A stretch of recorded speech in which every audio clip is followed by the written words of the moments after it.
Nah, sampailah kita kepada bagian yang kedua. Pada bagian yang kedua ini, sebelum kita mulai, Ibu mau memberikan apa sih yang menjadi hal yang kita pelajari dari persembahan yang diberikan Kain dan Habel, bahwa Tuhan melihat hati kita, bagaimana respon hati kita memberikan persembahan kepada Tuhan, dan bahwa dampak dari dosa itu selalu ada. Dampak dari dosa itu selalu ada, tapi Tuhan mengampuni kita. Untuk yang selanjutnya, ada tugas 1 dan ada tugas 2. Tugas yang pertama, silakan dibaca, ditulis soalnya di buku tugas, dan kemudian dijawab. Nah, pada tugas yang kedua, ditulis soalnya dan kemudian dijawab di buku tugas. Pada tugas yang pertama ini,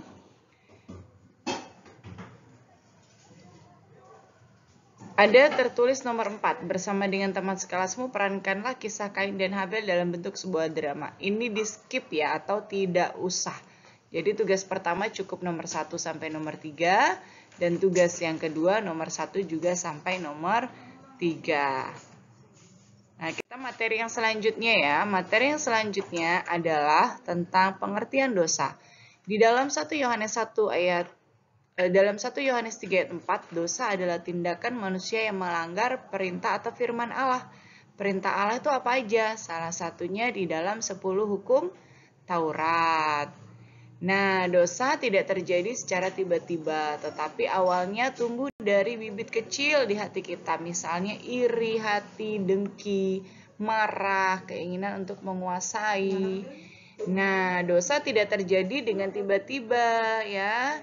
Jadi, kita harus koreksi diri kita. Nah, untuk selanjutnya adalah dosa dapat berdampak buruk terhadap 1. Diri sendiri. Yang pertama dikejar-kejar rasa bersalah. 2. Perasaan tidak tenang atau cemas. 3. Tidak nyaman dan tidak damai. 4. Dampak yang lebih jauh dari dosa adalah penghukuman kekal. Wah, Yesus dengan jelas mengajarkan bahwa dosa itu menghancurkan dan memisahkan manusia dari Allah. Dampak dosa terhadap orang lain. Yang pertama, ketika kita menyakiti hati teman atau orang tua kita atau orang terdekat kita, itu menimbulkan sakit hati loh dan siksaan kepada mereka. Yang kedua, akan menimbulkan kepedihan. Yang ketiga, perasaan tersiksa yang berkepanjangan. Sama seperti ketika kita membuli atau mengejek teman kita. Nah, dia bisa nangis, dia bisa nggak mau sekolah, dia bisa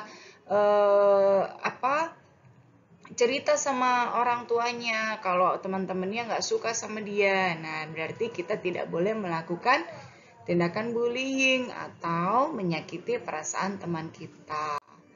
Lalu yang selanjutnya adalah siapa yang dapat mengatasi dosa kita? Dosa kita hanya bisa dibersihkan oleh Yesus, anak Allah. Oke, ingat ya. Nah, satu-satunya yang tersedia di muka bumi ini jalan yaitu Yesus Kristus. Tertulis dalam 1 Yohanes 1 ayat 7 sampai 9. Tetapi jika kita hidup di dalam terang, sama seperti Dia ada dalam terang, maka kita beroleh persekutuan seorang dengan yang lain.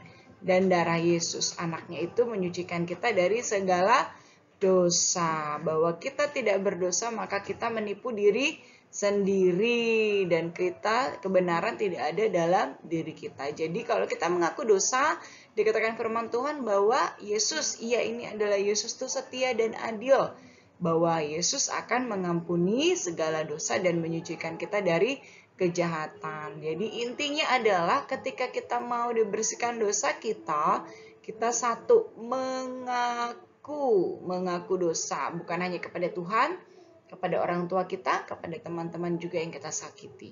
Paham ya anak-anak? Nah, yang terakhir adalah Tuhan Yesus memberkati. Shalom.